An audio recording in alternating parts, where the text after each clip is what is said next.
ಈಗಾಗಲೇ ಧರ್ಮಸ್ಥಳ ವಿರುದ್ಧದ ಪಿತೂರಿಗೆ ಸಂಬಂಧಪಟ್ಟಂತೆ ಷಡ್ಯಂತ್ರಕ್ಕೆ ಸಂಬಂಧಪಟ್ಟಂತೆ ವರದಿ ರೆಡಿ ಆಗಿರುವುದು ಅದನ್ನ ಸ್ವೀಕಾರ ಮಾಡುವಂತಹ ನಿಟ್ಟಿನಲ್ಲೂ ಕೂಡ ಗೃಹ ಸಚಿವರು ಸಿಎಂ ಅವರನ್ನ ಭೇಟಿಯಾಗ್ತಾ ಇದ್ದಾರೆ. ಅದು ಒಂದು ಕಡೆಯಲ್ಲಿ ನಡೀತಾ ಇರುವಂತಹ ಪ್ರೊಸೀಜರ್. ಅದರ ಜೊತೆಯಲ್ಲಿ ಆರಂಭದಿಂದಲೂ ಕೂಡ ಈ ವಿಚಾರಕ್ಕೆ ಸಂಬಂಧಪಟ್ಟಂತೆ, ಈ ಪ್ರಕರಣಕ್ಕೆ ಸಂಬಂಧಪಟ್ಟಂತೆ ಸಾಕಷ್ಟು ಅನುಮಾನಗಳು ವ್ಯಕ್ತವಾಗ್ತಾ ಇದ್ವು. ಅದೆಲ್ಲದರ ವಿರುದ್ಧ ಧ್ವನಿ ಎತ್ತಿ ಅದನ್ನ ಬಯಲು ಮಾಡಿದೆ ನಿಮ್ಮ ರಿಪಬ್ಲಿಕ್ ಕನ್ನಡ. ಇಡೀ ಬುರುಡೆ ಗ್ಯಾಂಗ್ನ ಬಣ್ಣವನ್ನ ಬಯಲು ಮಾಡಿದೆ ರಿಪಬ್ಲಿಕ್ ಕನ್ನಡ. ತಿಮರೋಡಿಯ ಬೃಹನ್ ನಾಟಕ ಮೊದಲು ಬಯಲಾಗಿದ್ದು ನಮ್ಮಲ್ಲೇ. ಅದರ ಜೊತೆಯಲ್ಲಿ ಚಿನ್ನಯ್ಯನ ಈ ಷಡ್ಯಂತ್ರ, ಅದಕ್ಕೂ ಕೂಡ ಬ್ರೇಕ್ ಹಾಕಿದ್ದೆ ನಾವು. ಸುಜಾತಾ ಭಟ್ ಕಟ್ಟಿದ್ದಂತ ಆ ಕಟ್ಟುಕತೆ ಅದೆಲ್ಲವನ್ನು ಕೂಡ ನಿಮ್ಮ ಮುಂದೆ ಬಿಚ್ಚಿಟ್ಟಿದ್ವಿ. ಅನನ್ಯ ಭಟ್ ಇರಲೇ ಇಲ್ಲ ಅಂತ, ಮಗಳೇ ಇರಲಿಲ್ಲ, ಅದು ಸೃಷ್ಟಿ ಅನ್ನುವಂಥದ್ದನ್ನು ಕೂಡ ಆಕೆಯೇ ಹೇಳಿದಂತ ವಿಚಾರ. ಇದೆಲ್ಲವೂ ಕೂಡ ನಿಮ್ಮ ಮುಂದೆ ಬಟ ಬಯಲಾಗಿತ್ತು. ಈ ಷಡ್ಯಂತ್ರವನ್ನ ಬಯಲಾಗಿಸಿದ್ದೆ ನಿಮ್ಮ ರಿಪಬ್ಲಿಕ್ ಕನ್ನಡ. ಈಗ ಆ ಎಲ್ಲಾ ವಿಚಾರಗಳು ವರದಿಯಲ್ಲಿ ಪಿನ್ ಟು ಪಿನ್ ದಾಖಲಾಗಿದೆ. ಆರೋಪ ಸಾಬೀತಾಗಿದೆ. ಸಾಕಷ್ಟು ಆರೋಪಗಳು ಕೇಳಿ ಬರ್ತಾ ಇದ್ವು 6 ಜನರ ವಿರುದ್ಧ ಪ್ಲಸ್ ಒಂದಷ್ಟು ಜನರ ವಿರುದ್ಧ.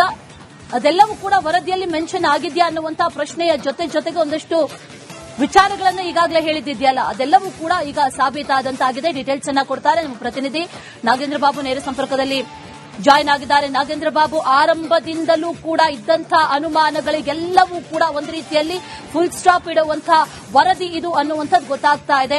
ಈ ವರದಿಯನ್ನ ಬಹಳ ಡೀಟೇಲ್ ಆಗಿ ಏನೇನಿದೆ, ಯಾವ್ಯಾವ ಅಂಶಗಳನ್ನ ಒಳಗೊಂಡಿದೆ, ಅದೆಲ್ಲದರ ಬಗ್ಗೆ ಹೇಳ್ತಾ ಹೋಗೋದಾದ್ರೆ ನಾಗೇಂದ್ರ ಬಾಬು. ನೋಡಿ, ಇವತ್ತು ಈ ಒಂದು ಚಾರ್ಜ್ ಶೀಟ್ ನಲ್ಲಿರುವಂತಹ ಅಂಶಗಳನ್ನ ಗಮನಿಸಿದಾಗ ರಿಪಬ್ಲಿಕ್ ಕನ್ನಡ ಈ ಹಿಂದೆ ಯಾವ ಸುದ್ದಿಯನ್ನ ಬಿತ್ತರಿಸಿತ್ತು ಅದೆಲ್ಲವೂ ಕೂಡ ಸತ್ಯ ಅನ್ನೋದು ಸ್ಪಷ್ಟವಾಗಿದೆ. ಯಾಕೆಂದ್ರೆ ರಿಪಬ್ಲಿಕ್ ಕನ್ನಡ ನಡೆಸಿದಂತಹ ಒಂದಷ್ಟು ಇನ್ವೆಸ್ಟಿಗೇಷನ್ ರಿಪೋರ್ಟ್ನ ಸಂದರ್ಭದಲ್ಲಿ ಸಿಕ್ಕಂತ ಮಾಹಿತಿ, ಪಡೆದುಕೊಂಡಂತ ಹೇಳಿಕೆಗಳು, ಕಲೆಕ್ಟ್ ಮಾಡಿದಂತಹ ಒಂದಷ್ಟು ಡಾಕ್ಯುಮೆಂಟ್ಗಳು ಅದೆಲ್ಲವೂ ಕೂಡ ಸತ್ಯ ಅನ್ನೋದು ಮತ್ತೊಮ್ಮೆ ಮಗದೊಮ್ಮೆ ಸಾಬೀತಾಗಿದೆ. ನೋಡಿ, ಗಿರೀಶ್ ಮಟ್ಟಣ್ಣ ಅವರು ಬಿಡ್ತಾ ಇದ್ದಿದ್ದೆಲ್ಲವೂ ಕೂಡ ಬುರುಡೆ ಅನ್ನೋದು ಸಾಬೀತುಪಡಿಸಿದ್ದು ರಿಪಬ್ಲಿಕ್ ಕನ್ನಡ. ಮಹೇಶ್ ಶೆಟ್ಟಿ ತಿಮರೋಡಿ ಸುಮ್ಮನೆ ಆರ್ಭಟಿಸುತ್ತಿದ್ದಾರೆ.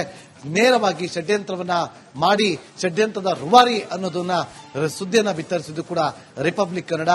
ಜಯಂತ್ ಟಿ ಕಟ್ಟುಕತೆಯನ್ನ ಕಟ್ಟಿ ಸುಳ್ಳಿನ ಕಂತೆಯನ್ನ ಸೃಷ್ಟಿ ಮಾಡಿದ್ದಾರೆ ಅಂತ ಹೇಳಿದ್ದು ಕೂಡ ರಿಪಬ್ಲಿಕ್ ಕನ್ನಡ.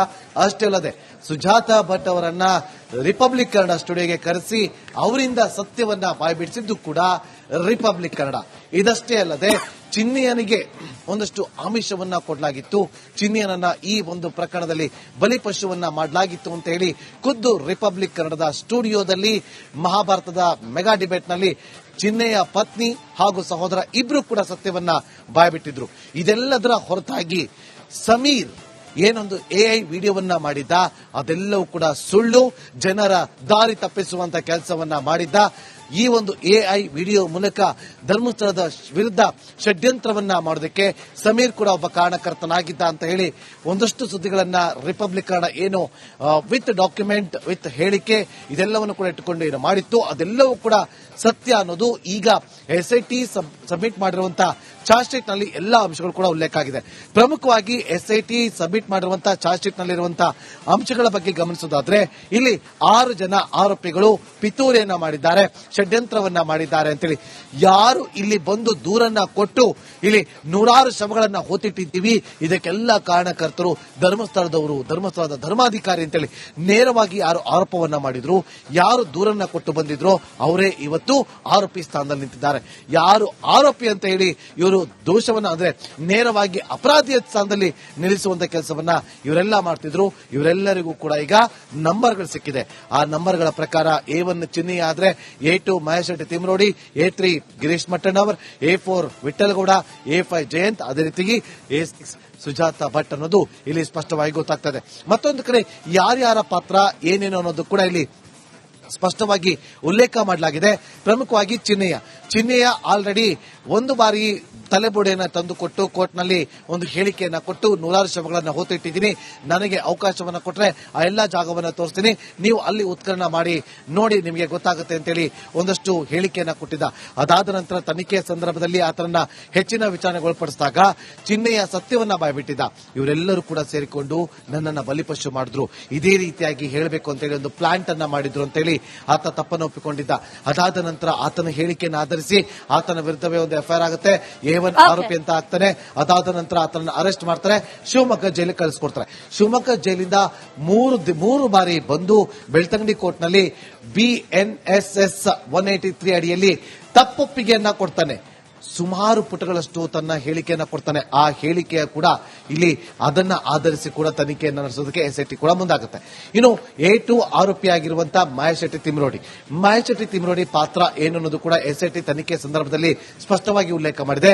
ಈ ಎಲ್ಲವೂ ಕೂಡ ನಡೆದಿದ್ದು ಮಹೇಶ್ ತಿಮ್ರೋಡಿ ಮನೆಯಲ್ಲೇ ಈ ಚಿನ್ನನಿಗೆ ಹಿಡಿದಕ್ಕೆ ಅವಕಾಶವನ್ನ ಮಾಡಿಕೊಟ್ಟಿದ್ರು. ಅಷ್ಟೇ ಅಲ್ಲದೆ ಅದೇ ಮನೆಯಲ್ಲಿ ಮಹೇಶ್ ತಿಮ್ರೋಡಿ ಮನೆಯಲ್ಲಿ ಚಿನ್ನಯ್ಯನು ಇರ್ತಿದ್ದ, ಈ ಸಮೀರ್ ಇರ್ತಿದ್ದ, ಜಯಂತ್ ಇರ್ತಿದ್ದ, ಗಿರೀಶ್ ಭಟ್ಟಣ್ಣ ಇರ್ತಿದ್ದ, ವಿಠಲ್ಗೌಡ ಇರ್ತಿದ್ದ, ಎಲ್ಲರೂ ಕೂಡ ಇರ್ತಾ ಇದ್ರು ಅನ್ನೋದು ಕೂಡ SIT ತನಿಖೆ ಸಂದರ್ಭದಲ್ಲಿ ಬಯಲಾಗಿದೆ. ಅದು ಹೊಸ ವಿಚಾರ ಅಲ್ಲ, ಎಲ್ಲವೂ ಕೂಡ ರಿಪಬ್ಲಿಕ್ ಕನ್ನಡ ಸುದ್ದಿಯನ್ನ ಬ್ರೇಕ್ ಮಾಡಿ ಆಗಿತ್ತು. ಅಂದ್ರೆ ಸಂಪೂರ್ಣವಾಗಿ ಸಂಚನ್ನ ರೂಪಿಸೋದಕ್ಕೆ ಶುರು ಮಾಡಿದ್ದು ಎಲ್ಲವೂ ಕೂಡ ಶುರು ಮಾಡಿದ್ದೆ ಆರಂಭ ಆಗಿದೆ ಮಹೇಶ್ ತಿಮ್ರೋಡಿಯಿಂದ ಅನ್ನೋದು ಗೊತ್ತಾಗಿತ್ತು. ಇನ್ನು A3 ಆರೋಪಿಯಾಗಿರುವಂತಹ ಗಿರೀಶ್ ಭಟ್ಟಣ್ಣ ಅವರ ವಿಚಾರವಾಗಿ ಚಾರ್ಜ್ ಶೀಟ್ ನಲ್ಲಿ ಏನೆಲ್ಲ ಅಂಶಗಳು ಉಲ್ಲೇಖ ಆಗಿದೆ ಅಂತಂದ್ರೆ, ವಿಠಲ್ಗೌಡ ಬುರುಡೆಯನ್ನ ತಂದುಕೊಟ್ಟು ಬೆಂಗಳೂರಲ್ಲಿ ಏನು ಫ್ಲಾಟ್ ಏನಿದೆ, ಗಿರೀಶ್ ಭಟ್ಟಣ್ಣ ಅವರು ವಾಸವಿರುವಂತಹ ಫ್ಲಾಟ್ ನ ಅಪಾರ್ಟ್ಮೆಂಟ್ ನ ಮುಂಭಾಗದಲ್ಲಿ ಬಂದು ಕೊಟ್ಟಂತ ಸಂದರ್ಭದಲ್ಲಿ ಆ ಬುರುಡೆಯನ್ನ ತನ್ನ ಸೆಕ್ಯೂರಿಟಿ ಗಾರ್ಡ್ ರೂಮ್ ಅಲ್ಲೇ ಈ ಗಿರೀಶ್ ಭಟ್ಟಣ್ಣ ಅವರು ಇಟ್ಟಿದ್ರು. ಅದಾದ ನಂತರ ಅದನ್ನ ಜಯಂತ್ಗೆ ತಲುಪಿಸಿದ್ರು. ಅದಷ್ಟೇ ಅಲ್ಲದೆ ದೆಹಲಿಗೆ ಹೋಗಿ ಸುಪ್ರೀಂ ಕೋರ್ಟ್ಗೆ ಹೋಗಿ ಅಲ್ಲಿ ಒಂದು ಕಂಪ್ಲೇಂಟ್ ಅಂದ್ರೆ ಅಲ್ಲಿ ಅರ್ಜಿಯನ್ನು ಸಲ್ಲಿಸೋದಕ್ಕೆ ಹೋದಂತ ಸಂದರ್ಭದಲ್ಲಿ ಇದೇ ತಲೆಬೋರ್ಡನ್ನ ತಂದು ಕೊಡೋದಕ್ಕೆ ಕೂಡ ಸೂಚನೆ ಕೊಟ್ಟಿದ್ರು ಅನ್ನುವ ಅಂಶವನ್ನ ಕೂಡ ಉಲ್ಲೇಖ ಮಾಡಲಾಗಿದೆ ಅನ್ನೋದು ಈಗ ರಿಪಬ್ಲಿಕ್ ಕನ್ನಡಕ್ಕೆ ಸಿಕ್ಕಿರುವಂತಹ ಮಾಹಿತಿ. ಅಷ್ಟೇ ಅಲ್ಲದೆ ಚಿನ್ನಯ್ಯನನ್ನ ಜಯಂತ್ ಮನೆಗೆ ಕರ್ಕೊಂಡು ಹೋದಾಗ ಚಿನ್ನಯ್ಯನ ಒಂದು ವಿಡಿಯೋವನ್ನ ಜಯಂತ್ ಮಾಡ್ಕೊಂಡಿರ್ತಾರೆ. ಆ ಜಯಂತ್ ಆ ವಿಡಿಯೋವನ್ನ ಡೆಲೀಟ್ ಮಾಡಬೇಕು ಅಂತೇಳಿ ಮಟ್ಟಣ್ಣ ಅವರು ಕೂಡ ಸೂಚನೆ ಕೊಟ್ಟಿದ್ದಾರೆ. ಅಂದ್ರೆ ಯಾವುದೋ ಒಂದು ವಿಡಿಯೋ ಡೆಲೀಟ್ ಆಗಿತ್ತು ಅಂತೇಳಿ ರಿಪಬ್ಲಿಕ್ ಕನ್ನಡ ಸುದ್ದಿಯನ್ನ ಬ್ರೇಕ್ ಮಾಡಿತ್ತು. ಆದ್ರೆ ಈಗ ಅದಕ್ಕೆ ಸ್ಪಷ್ಟವಾದಂತಹ ಮಾಹಿತಿ ಸಿಕ್ಕಿದೆ. ಚಿನ್ನಯ್ಯನನ್ನ ಜಯಂತ್ ಮನೆಯಲ್ಲಿ ಆ ತಲೆಬೂಡೆ ಸಮೇತವಾಗಿ ಒಂದು ಫೋಟೋ, ಅದೇ ರೀತಿಯಾಗಿ ಒಂದು ವಿಡಿಯೋವನ್ನ ಮಾಡ್ಕೊಂಡಿದ್ದ. ಈ ವಿಚಾರ ಗಿರೀಶ್ ಮಟ್ಟಣ್ಣ ಅವರಿಗೆ ಗೊತ್ತಾಗಿ, ಗಿರೀಶ್ ಮಟ್ಟಣ್ಣ ಅವರು ಜಯಂತ್ ಗೊತ್ತಾಗಿ, ಜಯಂತ್ ನೇರವಾಗಿ ಜಯಂತ್ ಅದನ್ನ ಥ್ಯಾಂಕ್ ಯು ನಾಗೇಂದ್ರ ಬಾಬು ಡೀಟೇಲ್ಸ್ಗೆ. ಈಗಾಗಲೇ ಧರ್ಮಸ್ಥಳ ವಿರುದ್ಧದ ಪಿತೂರಿಗೆ ಸಂಬಂಧಪಟ್ಟಂತೆ, ಷಡ್ಯಂತ್ರಕ್ಕೆ ಸಂಬಂಧಪಟ್ಟಂತೆ ವರದಿ ರೆಡಿ ಆಗಿರೋದು, ಅದನ್ನ ಸ್ವೀಕಾರ ಮಾಡುವಂತಹ ನಿಟ್ಟಿನಲ್ಲೂ ಕೂಡ ಗೃಹ ಸಚಿವರು ಸಿಎಂ ಅವರನ್ನ ಭೇಟಿಯಾಗ್ತಾ ಇದ್ದಾರೆ. ಅದು ಒಂದು ಕಡೆಯಲ್ಲಿ ನಡೀತಾ ಇರುವಂತಹ ಪ್ರೊಸೀಜರ್. ಅದರ ಜೊತೆಯಲ್ಲಿ ಆರಂಭದಿಂದಲೂ ಕೂಡ ಈ ವಿಚಾರಕ್ಕೆ ಸಂಬಂಧಪಟ್ಟಂತೆ, ಈ ಪ್ರಕರಣಕ್ಕೆ ಸಂಬಂಧಪಟ್ಟಂತೆ ಸಾಕಷ್ಟು ಅನುಮಾನಗಳು ವ್ಯಕ್ತ ಆಗ್ತಾ ಇದ್ವು. ಅದೆಲ್ಲದರ ವಿರುದ್ಧ ಧ್ವನಿ ಎತ್ತಿ ಅದನ್ನ ಬಯಲು ಮಾಡಿದೆ ನಿಮ್ಮ ರಿಪಬ್ಲಿಕ್ ಕನ್ನಡ.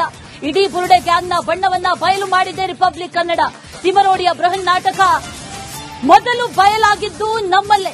ಅದರ ಜೊತೆಯಲ್ಲಿ ಚಿನ್ನಯ್ಯನ ಈ ಷಡ್ಯಂತ್ರ, ಅದಕ್ಕೂ ಕೂಡ ಬ್ರೇಕ್ ಹಾಕಿದ್ದೆ ನಾವು. ಸುಜಾತ ಭಟ್ ಕಟ್ಟಿದ್ದಂತ ಆ ಕಟ್ಟು ಕತೆ ಅದೆಲ್ಲವನ್ನು ಕೂಡ ನಿಮ್ಮ ಮುಂದೆ ಬಿಚ್ಚಿಟ್ಟಿದ್ವಿ. ಅನನ್ಯ ಭಟ್ ಇರಲೇ ಇಲ್ಲ ಅಂತ, ಮಗಳೇ ಇರಲಿಲ್ಲ, ಅದು ಸೃಷ್ಟಿ ಅನ್ನುವಂಥದ್ದನ್ನು ಕೂಡ ಆಕೆಯೇ ಹೇಳಿದಂತ ವಿಚಾರ. ಇದೆಲ್ಲವೂ ಕೂಡ ನಿಮ್ಮ ಮುಂದೆ ಬಯಲಾಗಿತ್ತು. ಈ ಷಡ್ಯಂತ್ರವನ್ನ ಬಯಲಾಗಿಸಿದ್ದೆ ನಿಮ್ಮ ರಿಪಬ್ಲಿಕ್ ಕನ್ನಡ. ಈಗ ಆ ಎಲ್ಲಾ ವಿಚಾರಗಳು ವರದಿಯಲ್ಲಿ ಪಿನ್ ಟು ಪಿನ್ ದಾಖಲಾಗಿದೆ. ಆರೋಪ ಸಾಬೀತಾಗಿದೆ. ಸಾಕಷ್ಟು ಆರೋಪಗಳು ಕೇಳಿ ಬರ್ತಾ ಇದ್ವು ಈ 6 ಜನರ ವಿರುದ್ಧ, ಪ್ಲಸ್ ಒಂದಷ್ಟು ಜನರ ವಿರುದ್ಧ. ಅದೆಲ್ಲವೂ ಕೂಡ ವರದಿಯಲ್ಲಿ ಮೆನ್ಷನ್ ಆಗಿದೆಯಾ ಅನ್ನುವಂತ ಪ್ರಶ್ನೆಯ ಜೊತೆಗೆ ಒಂದಷ್ಟು ವಿಚಾರಗಳನ್ನ ಈಗಾಗಲೇ ಹೇಳಿದ್ದಿದೆಯಲ್ಲ, ಅದೆಲ್ಲವೂ ಕೂಡ ಈಗ ಸಾಬೀತಾದಂತಾಗಿದೆ. ಡೀಟೇಲ್ಸ್ ಅನ್ನ ಕೊಡ್ತಾರೆ ನಮ್ಮ ಪ್ರತಿನಿಧಿ ನಾಗೇಂದ್ರ ಬಾಬು, ನೇರ ಸಂಪರ್ಕದಲ್ಲಿ ಜಾಯಿನ್ ಆಗಿದ್ದಾರೆ. ನಾಗೇಂದ್ರ ಬಾಬು, ಆರಂಭದಿಂದಲೂ ಕೂಡ ಇದ್ದಂತಹ ಅನುಮಾನಗಳಿಗೆಲ್ಲವೂ ಕೂಡ ಒಂದು ರೀತಿಯಲ್ಲಿ ಫುಲ್ ಸ್ಟಾಪ್ ಇಡುವಂತಹ ವರದಿ ಇದು ಅನ್ನುವಂಥದ್ದು ಗೊತ್ತಾಗ್ತಾ ಇದೆ. ಈ ವರದಿಯನ್ನ ಬಹಳ ಡೀಟೇಲ್ ಆಗಿ ಏನೇನಿದೆ, ಯಾವ್ಯಾವ ಅಂಶಗಳನ್ನ ಒಳಗೊಂಡಿದೆ, ಅದೆಲ್ಲದರ ಬಗ್ಗೆ ಹೇಳ್ತಾ ಹೋಗೋದಾದ್ರೆ ನಾಗೇಂದ್ರ ಬಾಬು.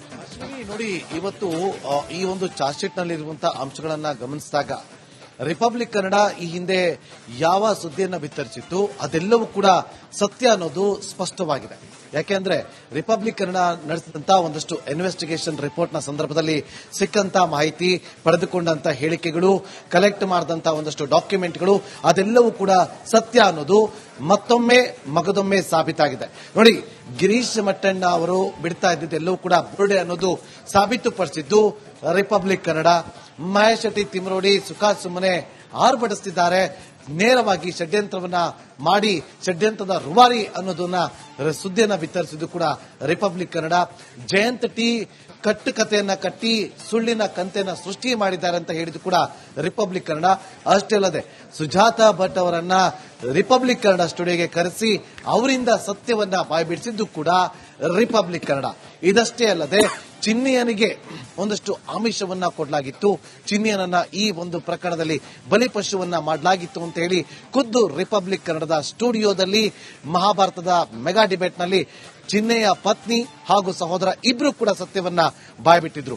ಇದೆಲ್ಲದರ ಹೊರತಾಗಿ ಸಮೀರ್ ಏನೊಂದು ಎಐ ವಿಡಿಯೋವನ್ನ ಮಾಡಿದ್ದ ಅದೆಲ್ಲವೂ ಕೂಡ ಸುಳ್ಳು, ಜನರ ದಾರಿ ತಪ್ಪಿಸುವಂತ ಕೆಲಸವನ್ನ ಮಾಡಿದ್ದ. ಈ ಒಂದು ಎಐ ವಿಡಿಯೋ ಮೂಲಕ ಧರ್ಮಸ್ಥಳದ ವಿರುದ್ಧ ಷಡ್ಯಂತ್ರವನ್ನ ಮಾಡೋದಕ್ಕೆ ಸಮೀರ್ ಕೂಡ ಒಬ್ಬ ಕಾರಣಕರ್ತನಾಗಿದ್ದ ಅಂತ ಹೇಳಿ ಒಂದಷ್ಟು ಸುದ್ದಿಗಳನ್ನ ರಿಪಬ್ಲಿಕ್ ಕನ್ನಡ ಏನು ವಿತ್ ಡಾಕ್ಯುಮೆಂಟ್ ವಿತ್ ಹೇಳಿಕೆ ಇದೆಲ್ಲವನ್ನು ಕೂಡ ಇಟ್ಟುಕೊಂಡು ಏನು ಮಾಡಿತ್ತು ಅದೆಲ್ಲವೂ ಕೂಡ ಸತ್ಯ ಅನ್ನೋದು ಈಗ ಎಸ್ಐಟಿ ಸಬ್ಮಿಟ್ ಮಾಡಿರುವಂತಹ ಚಾರ್ಜ್ ಶೀಟ್ ನಲ್ಲಿ ಎಲ್ಲಾ ಅಂಶಗಳು ಕೂಡ ಉಲ್ಲೇಖ ಆಗಿದೆ. ಪ್ರಮುಖವಾಗಿ ಎಸ್ಐಟಿ ಸಬ್ಮಿಟ್ ಮಾಡಿರುವಂತಹ ಚಾರ್ಜ್ ಶೀಟ್ ನಲ್ಲಿರುವಂತಹ ಅಂಶಗಳ ಬಗ್ಗೆ ಗಮನಿಸೋದಾದ್ರೆ ಇಲ್ಲಿ 6 ಜನ ಆರೋಪಿಗಳು ಪಿತೂರಿಯನ್ನ ಮಾಡಿದ್ದಾರೆ, ಷಡ್ಯಂತ್ರವನ್ನ ಮಾಡಿದ್ದಾರೆ ಅಂತೇಳಿ ಯಾರು ಇಲ್ಲಿ ಬಂದು ದೂರನ್ನ ಕೊಟ್ಟು ಇಲ್ಲಿ ನೂರಾರು ಶವಗಳನ್ನ ಹೊತ್ತಿಟ್ಟಿದ್ದೀವಿ ಇದಕ್ಕೆಲ್ಲ ಕಾರಣಕರ್ತರು ಧರ್ಮಸ್ಥಳದವರು, ಧರ್ಮಸ್ಥಳದ ಧರ್ಮಾಧಿಕಾರಿ ಅಂತೇಳಿ ನೇರವಾಗಿ ಯಾರು ಆರೋಪವನ್ನ ಮಾಡಿದ್ರು, ಯಾರು ದೂರನ್ನ ಕೊಟ್ಟು ಬಂದಿದ್ರು ಅವರೇ ಇವತ್ತು ಆರೋಪಿ ಸ್ಥಾನದಲ್ಲಿ ನಿಂತಿದ್ದಾರೆ. ಯಾರು ಆರೋಪಿ ಅಂತ ಹೇಳಿ ಇವರು ದೋಷವನ್ನ ಅಂದ್ರೆ ನೇರವಾಗಿ ಅಪರಾಧಿಯ ಸ್ಥಾನದಲ್ಲಿ ನಿಲ್ಲಿಸುವಂತ ಕೆಲಸವನ್ನ ಇವರೆಲ್ಲ ಮಾಡ್ತಿದ್ರು. ಇವರೆಲ್ಲರಿಗೂ ಕೂಡ ಈಗ ನಂಬರ್ಗಳು ಸಿಕ್ಕಿದೆ. ಆ ನಂಬರ್ಗಳ ಪ್ರಕಾರ A1 ಚಿನ್ನಿ ಆದ್ರೆ A2 Mahesh Shetty Timarodi, A3 Girish Mattannavar, A4 ವಿಠಲಗೌಡ, A5 Jayant, ಅದೇ ರೀತಿಯಾಗಿ A6 ಸುಜಾತಾ ಭಟ್ ಅನ್ನೋದು ಇಲ್ಲಿ ಸ್ಪಷ್ಟವಾಗಿ ಗೊತ್ತಾಗ್ತದೆ. ಮತ್ತೊಂದು ಕಡೆ ಯಾರ್ಯಾರ ಪಾತ್ರ ಏನೇನು ಅನ್ನೋದು ಕೂಡ ಇಲ್ಲಿ ಸ್ಪಷ್ಟವಾಗಿ ಉಲ್ಲೇಖ ಮಾಡಲಾಗಿದೆ. ಪ್ರಮುಖವಾಗಿ ಚಿನ್ನೆಯ ಆಲ್ರೆಡಿ ಒಂದು ಬಾರಿ ತಲೆಬುಡೆಯನ್ನ ತಂದುಕೊಟ್ಟು ಕೋರ್ಟ್ನಲ್ಲಿ ಒಂದು ಹೇಳಿಕೆಯನ್ನ ಕೊಟ್ಟು ನೂರಾರು ಶವಗಳನ್ನ ಹೊತ್ತಿಟ್ಟಿದ್ದೀನಿ, ನನಗೆ ಅವಕಾಶವನ್ನ ಕೊಟ್ಟರೆ ಆ ಎಲ್ಲಾ ಜಾಗವನ್ನ ತೋರಿಸ್ತೀನಿ, ನೀವು ಅಲ್ಲಿ ಉತ್ಖನನ ಮಾಡಿ ನೋಡಿ ನಿಮಗೆ ಗೊತ್ತಾಗುತ್ತೆ ಅಂತೇಳಿ ಒಂದಷ್ಟು ಹೇಳಿಕೆಯನ್ನ ಕೊಟ್ಟಿದ್ದ. ಅದಾದ ನಂತರ ತನಿಖೆ ಸಂದರ್ಭದಲ್ಲಿ ಆತನನ್ನ ಹೆಚ್ಚಿನ ವಿಚಾರಣೆಗೊಳಪಡಿಸಿದಾಗ ಚಿನ್ನೆಯ ಸತ್ಯವನ್ನ ಬಾಯ್ಬಿಟ್ಟಿದ್ದ. ಇವರೆಲ್ಲರೂ ಕೂಡ ಸೇರಿಕೊಂಡು ನನ್ನನ್ನ ಬಲಿಪಶು ಮಾಡಿದ್ರು, ಇದೇ ರೀತಿಯಾಗಿ ಹೇಳಬೇಕು ಅಂತೇಳಿ ಒಂದು ಪ್ಲಾಂಟ್ ಅನ್ನ ಮಾಡಿದ್ರು ಅಂತೇಳಿ ಆತ ತಪ್ಪನ್ನು ಒಪ್ಪಿಕೊಂಡಿದ್ದ. ಅದಾದ ನಂತರ ಆತನ ಹೇಳಿಕೆಯನ್ನು ಆಧರಿಸಿ ಆತನ ವಿರುದ್ಧವೇ ಒಂದು ಎಫ್ಐಆರ್ ಆಗುತ್ತೆ, A1 ಆರೋಪಿ ಅಂತ ಆಗ್ತಾನೆ. ಅದಾದ ನಂತರ ಆತನನ್ನು ಅರೆಸ್ಟ್ ಮಾಡ್ತಾರೆ, ಶಿವಮೊಗ್ಗ ಜೈಲಿಗೆ ಕಳಿಸ್ಕೊಡ್ತಾರೆ. ಶಿವಮೊಗ್ಗ ಜೈಲಿಂದ ಮೂರು ಬಾರಿ ಬಂದು ಬೆಳ್ತಂಗಡಿ ಕೋರ್ಟ್ನಲ್ಲಿ BNSS 183 ಅಡಿಯಲ್ಲಿ ತಪ್ಪೊಪ್ಪಿಗೆಯನ್ನ ಕೊಡ್ತಾನೆ. ಸುಮಾರು ಪುಟಗಳಷ್ಟು ತನ್ನ ಹೇಳಿಕೆಯನ್ನ ಕೊಡ್ತಾನೆ. ಆ ಹೇಳಿಕೆಯ ಕೂಡ ಇಲ್ಲಿ ಅದನ್ನ ಆಧರಿಸಿ ಕೂಡ ತನಿಖೆಯನ್ನು ನಡೆಸೋದಕ್ಕೆ ಎಸ್ಐಟಿ ಕೂಡ ಮುಂದಾಗುತ್ತೆ. ಇನ್ನು A2 ಆರೋಪಿಯಾಗಿರುವಂತಹ ಮಹೇಶ್ ಶೆಟ್ಟಿ ತಿಮ್ರೋಡಿ ಪಾತ್ರ ಏನು ಅನ್ನೋದು ಕೂಡ ಎಸ್ಐಟಿ ತನಿಖೆ ಸಂದರ್ಭದಲ್ಲಿ ಸ್ಪಷ್ಟವಾಗಿ ಉಲ್ಲೇಖ ಮಾಡಿದೆ. ಈ ಎಲ್ಲವೂ ಕೂಡ ನಡೆದಿದ್ದು ಮಹೇಶ್ ಶೆಟ್ಟಿ ತಿಮ್ರೋಡಿ ಮನೆಯಲ್ಲೇ ಈ ಚಿನ್ನೆಯನಿಗೆ ಹಿಡಿದಕ್ಕೆ ಅವಕಾಶವನ್ನ ಮಾಡಿಕೊಟ್ಟಿದ್ರು. ಅಷ್ಟೇ ಅಲ್ಲದೆ ಅದೇ ಮನೆಯಲ್ಲಿ ಮಹೇಶ್ ಶೆಟ್ಟಿ ತಿಮ್ರೋಡಿ ಮನೆಯಲ್ಲಿ ಚಿನ್ನೆಯನು ಇರ್ತಿದ್ದ, ಈ ಸಮೀರ್ ಇರ್ತಿದ್ದ, ಜಯಂತ್ ಇರ್ತಿದ್ದ, ಗಿರೀಶ್ ಭಟ್ಟಣ್ಣ ಇರ್ತಿದ್ದ, ವಿಠಲಗೌಡ ಇರ್ತಿದ್ದ, ಎಲ್ಲರೂ ಕೂಡ ಇರ್ತಾ ಇದ್ರು ಅನ್ನೋದು ಕೂಡ ಎಸ್ಐಟಿ ತನಿಖೆ ಸಂದರ್ಭದಲ್ಲಿ ಬಟಾಬಯಲಾಗಿದೆ. ಅದು ಹೊಸ ವಿಚಾರ ಎಲ್ಲವೂ ಕೂಡ ರಿಪಬ್ಲಿಕ್ ಕನ್ನಡ ಸುದ್ದಿಯನ್ನ ಬ್ರೇಕ್ ಮಾಡಿ ಆಗಿತ್ತು. ಅಂದ್ರೆ ಸಂಪೂರ್ಣವಾಗಿ ಸಂಚನ್ನ ರೂಪಿಸೋದಕ್ಕೆ ಶುರು ಮಾಡಿದ್ದು ಎಲ್ಲವೂ ಕೂಡ ಶುರು ಮಾಡಿದ್ದೇ ಆರಂಭ ಆಗಿದೆ ಮಹೇಶ್ ಶೆಟ್ಟಿ ತಿಮ್ರೋಡಿಯಿಂದ ಅನ್ನೋದು ಗೊತ್ತಾಗಿತ್ತು. ಇನ್ನು A3 ಆರೋಪಿಯಾಗಿರುವಂತಹ ಗಿರೀಶ್ ಭಟ್ಟಣ್ಣ ಅವರ ವಿಚಾರವಾಗಿ ಚಾರ್ಜ್ ಶೀಟ್ ನಲ್ಲಿ ಏನೆಲ್ಲ ಅಂಶಗಳು ಉಲ್ಲೇಖ ಆಗಿದೆ ಅಂತಂದ್ರೆ ವಿಠಲಗೌಡ ಬುರುಡೆಯನ್ನ ತಂದು ಕೊಟ್ಟು ಬೆಂಗಳೂರಲ್ಲಿ ಏನು ಫ್ಲಾಟ್ ಏನಿದೆ ಗಿರೀಶ್ ಭಟ್ಟಣ್ಣ ಅವರು ವಾಸವಿರುವಂತಹ ಫ್ಲಾಟ್ ನ ಅಪಾರ್ಟ್ಮೆಂಟ್ ನ ಮುಂಭಾಗದಲ್ಲಿ ಬಂದು ಕೊಟ್ಟಂತ ಸಂದರ್ಭದಲ್ಲಿ ಆ ಬುರುಡೆಯನ್ನ ತನ್ನ ಸೆಕ್ಯೂರಿಟಿ ಗಾರ್ಡ್ ರೂಮಲ್ಲೇ ಈ ಗಿರೀಶ್ ಭಟ್ಟಣ್ಣ ಅವರು ಇಟ್ಟಿದ್ರು. ಅದಾದ ನಂತರ ಅದನ್ನ ಜಯಂತ್ಗೆ ತಲುಪಿಸಿದ್ರು. ಅದಷ್ಟೇ ಅಲ್ಲದೆ ದೆಹಲಿಗೆ ಹೋಗಿ ಸುಪ್ರೀಂ ಕೋರ್ಟ್ಗೆ ಹೋಗಿ ಅಲ್ಲಿ ಒಂದು ಕಂಪ್ಲೇಂಟ್ ಅಲ್ಲಿ ಅರ್ಜಿಯನ್ನು ಸಲ್ಲಿಸೋದಕ್ಕೆ ಹೋದಂತ ಸಂದರ್ಭದಲ್ಲಿ ಇದೇ ತಲೆಬೋರ್ಡನ್ನ ತಂದು ಕೊಡೋದಕ್ಕೆ ಕೂಡ ಸೂಚನೆ ಕೊಟ್ಟಿದ್ರು ಅನ್ನುವ ಅಂಶವನ್ನ ಕೂಡ ಉಲ್ಲೇಖ ಮಾಡಲಾಗಿದೆ ಅನ್ನೋದು ಈಗ ರಿಪಬ್ಲಿಕ್ ಕನ್ನಡಕ್ಕೆ ಸಿಕ್ಕಿರುವಂತಹ ಮಾಹಿತಿ. ಅಷ್ಟೇ ಅಲ್ಲದೆ ಚಿನ್ನೆಯನನ್ನ ಜಯಂತ್ ಮನೆಗೆ ಕರ್ಕೊಂಡು ಹೋದಾಗ ಚಿನ್ನೆಯನ ಒಂದು ವಿಡಿಯೋವನ್ನ ಜಯಂತ್ ಮಾಡ್ಕೊಂಡಿರ್ತಾರೆ. ಆ ಜಯಂತ್ ಆ ವಿಡಿಯೋವನ್ನ ಡೆಲೀಟ್ ಮಾಡಬೇಕು ಅಂತೇಳಿ ಮಟ್ಟಣ್ಣ ಅವರು ಕೂಡ ಸೂಚನೆ ಕೊಟ್ಟಿದ್ದಾರೆ. ಅಂದ್ರೆ ಯಾವುದೋ ಒಂದು ವಿಡಿಯೋ ಡೆಲೀಟ್ ಆಗಿತ್ತು ಅಂತೇಳಿ ರಿಪಬ್ಲಿಕ್ ಕನ್ನಡ ಸುದ್ದಿಯನ್ನ ಬ್ರೇಕ್ ಮಾಡಿತ್ತು. ಆದ್ರೆ ಈಗ ಅದಕ್ಕೆ ಸ್ಪಷ್ಟವಾದಂತಹ ಮಾಹಿತಿ ಸಿಕ್ಕಿದೆ. ಚಿನ್ನೆಯನನ್ನ ಜಯಂತ್ ಮನೆಯಲ್ಲಿ ಆ ತಲೆಬೂಡೆ ಸಮೇತವಾಗಿ ಒಂದು ಫೋಟೋ ಅದೇ ರೀತಿಯಾಗಿ ಒಂದು ವಿಡಿಯೋವನ್ನ ಮಾಡ್ಕೊಂಡಿದ್ದ. ಈ ವಿಚಾರ ಗಿರೀಶ್ ಮಟ್ಟಣ್ಣ ಅವರಿಗೆ ಗೊತ್ತಾಗಿ ಗಿರೀಶ್ ಮಟ್ಟಣ್ಣ ಅವರು ಜಯಂತ್ ಗೊತ್ತಾಗಿ ಜಯಂತ್ ನೇರವಾಗಿ ಜಯಂತ್ ಅದನ್ನ all right, thank you Nagendra Babu ಡೀಟೇಲ್ಸ್ಗೆ.